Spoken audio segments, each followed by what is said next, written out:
Chapter 15. Happiness is. When our company became a publicly owned corporation in 1968, I became a millionaire. That poor little girl from the wrong side of the tracks in Houston had finally made it. But I didn't think, wow, I'm a millionaire, so now I'm happy. As the song says, happiness is different things to different people. I suppose everyone has his or her own definition of happiness. But I'd like to share my formula with you. To me, happiness is, first, having work that you love to do, something you like so much that you'd do it even if you weren't paid. Second, happiness is someone to love. And third, it is having something to look forward to. Contrary to the thoughts of many people, happiness is not guaranteed by money. Very often, people who are preoccupied with financial problems think that money will solve everything. And it's true that it's hard to be happy if you don't have enough money to support your family in a comfortable manner. But money is important only until you have enough of it.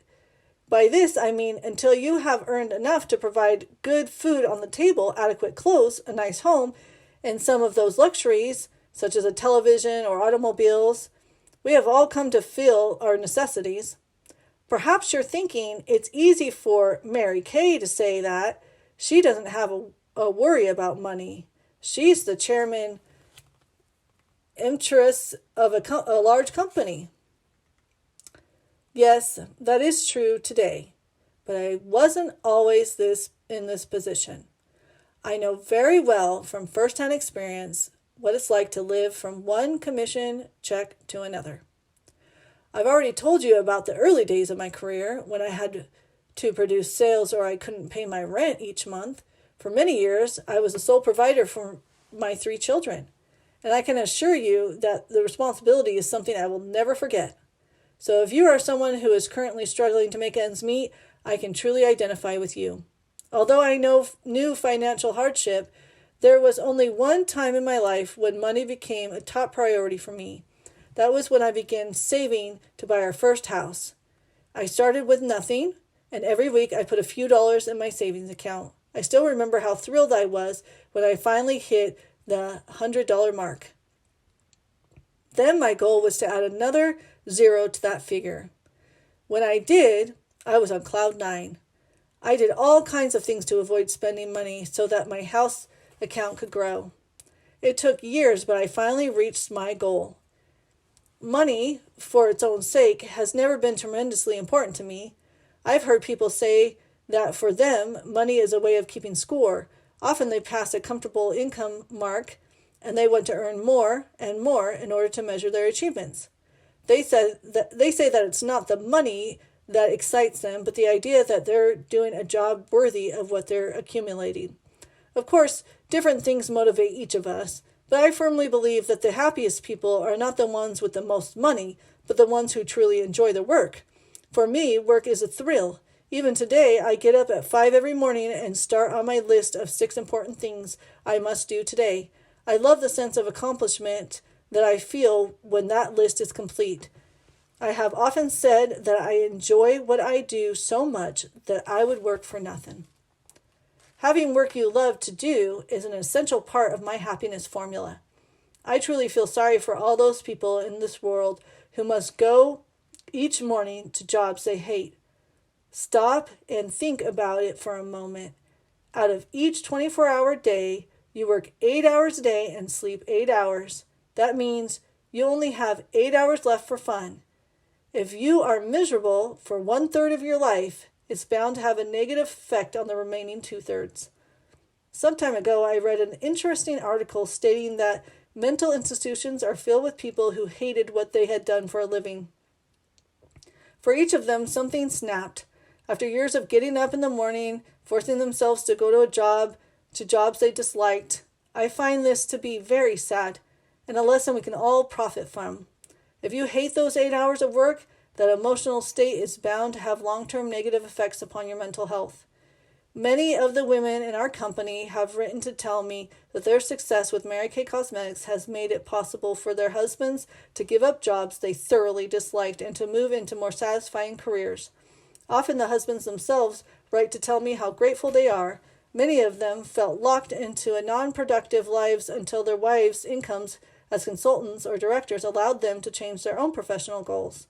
When a consultant tells me that she has earned enough money to give her husband the freedom, her shining face makes it clear that nothing else could ever be more satisfying to her or to the rest of her family.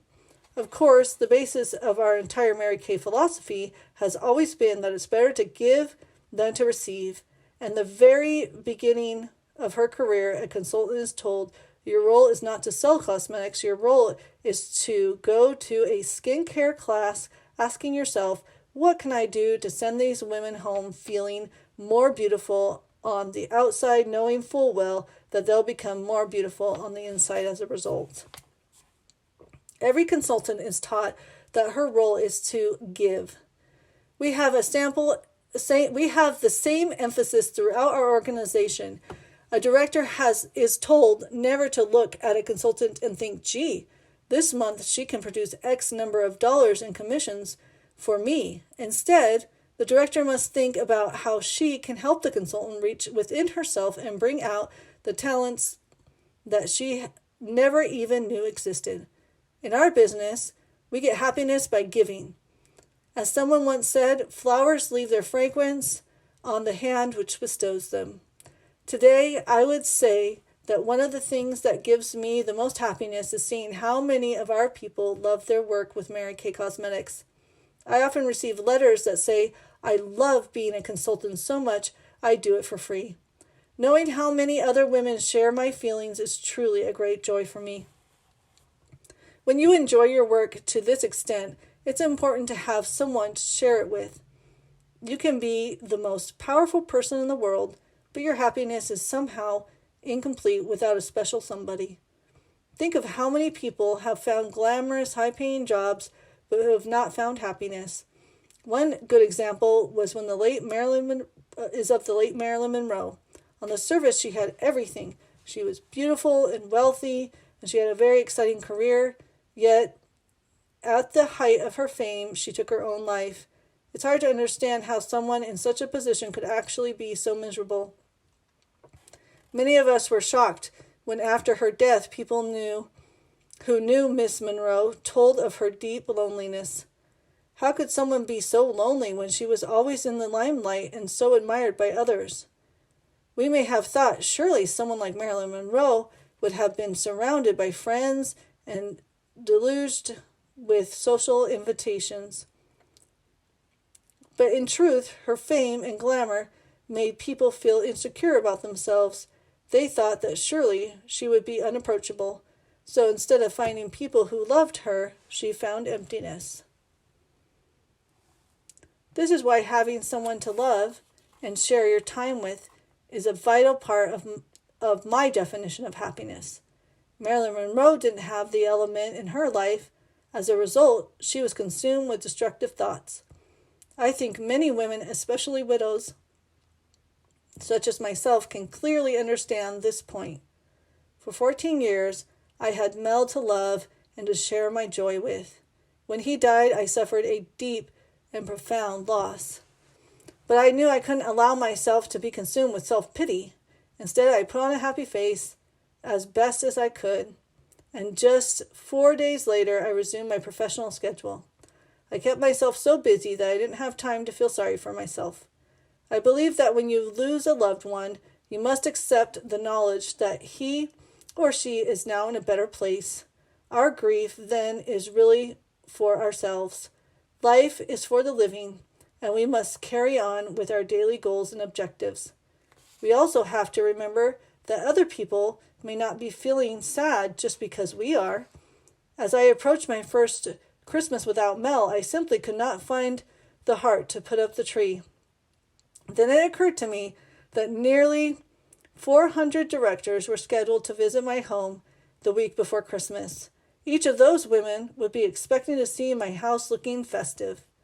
I didn't want to dampen their spirits or the holiday season, so up went the decorations and on went my happy face. I had this same battle with self-pity the very month in which Mel died.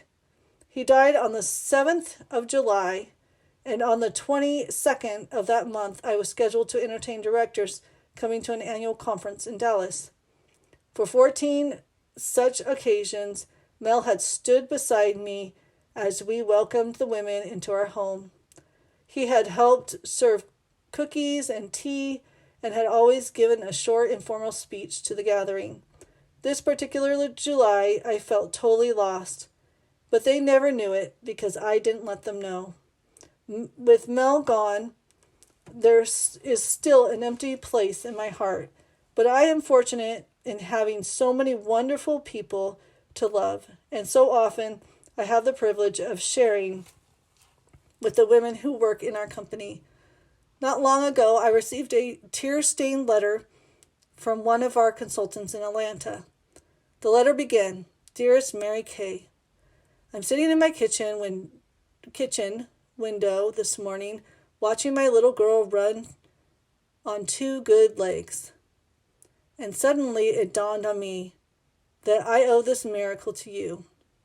She went on to explain that her young daughter had been born with a deformed leg and that the family had been unable to afford many operations needed to correct the problem. Knowing how cruel children can be, the woman dreaded the thought of her child entering school with that disability. Then, when the child was about 3, the woman attended a Mary Kay skincare class and realized that she could do exactly what she watched the consultants do, so she became a beauty consultant, established a special savings account, and for several years saved every penny she made. When she wrote me that letter, the operation had been performed and the child now had 2 normal legs. This was a woman who knew how to love and share with her family. And I'm so grateful that she also shared with me. Just knowing that one child will lead a normal life is worth all the trials and tribulations of building this company. The third part of my happiness formula is always having something to look forward to. In my case, this is linked to my first 2 elements of happiness. I look forward to enjoying my work as much as I always have, and I look forward to being with and sharing with people I love. I think it's vital to always have something at the end of the rainbow. Once you approach your dream, it's important to find still another dream. Haven't you always found that it's true that anticipation is more exciting than the actual realization of your goal? For instance, children are more likely to enjoy anticipating their birthday than they do the day itself. The same is true of a student anticipating summer vacation or graduation. In our business, we often see what a thrill anticipation can be. When a director is working to earn the use of her first pink Cadillac, she and her whole unit are excited, but once she realizes her dream, the excitement wears off and everyone goes about business as usual. I think most people have the same experience with their first house, first fur coat, first diamond ring, and just about any other once-in-a-lifetime thrill. Once the dream is realized, the object that represents it is no longer so important. I think it's healthy to always have something to reach for and to replace a realized dream with a new one. By doing this, you stay enthusiastic and excited about life itself. I'm certain that this accounts for the high energy level that some people enjoy. I know that this is what keeps me going strong. In a beautiful book entitled The Magic of Believing, Claude Bristol described his observation as a new newspaper reporter. He saw some people die of an illness while others just as ill recovered. And he watched football teams win while other teams just as skilled lost. After studying the phenomenon all over the world, he wrote, "Gradually I discovered that there is a golden thread that makes life work. And that thread can be named in a single word, belief." Bristol saw the power of belief in action, and he recorded what he saw. People saw belief do fantastic things. We all need a reason to get up in the morning. We need to keep doing new things that we enjoy and finding new excitement. My own dream is that Mary Kay Cosmetics will someday be the largest and finest skincare company in the world. This is not a starry-eyed dream either. We're certainly on target so far. The truly happy person is the one who never finds the end of the rainbow. I've enjoyed so many things during my lifetime. far more than I ever dreamed possible. Still, I find it difficult to wait for the sun to come up each new day. This is because I make certain every day that there's something exciting in store. And every single day of my life, I thank God for giving me so much happiness.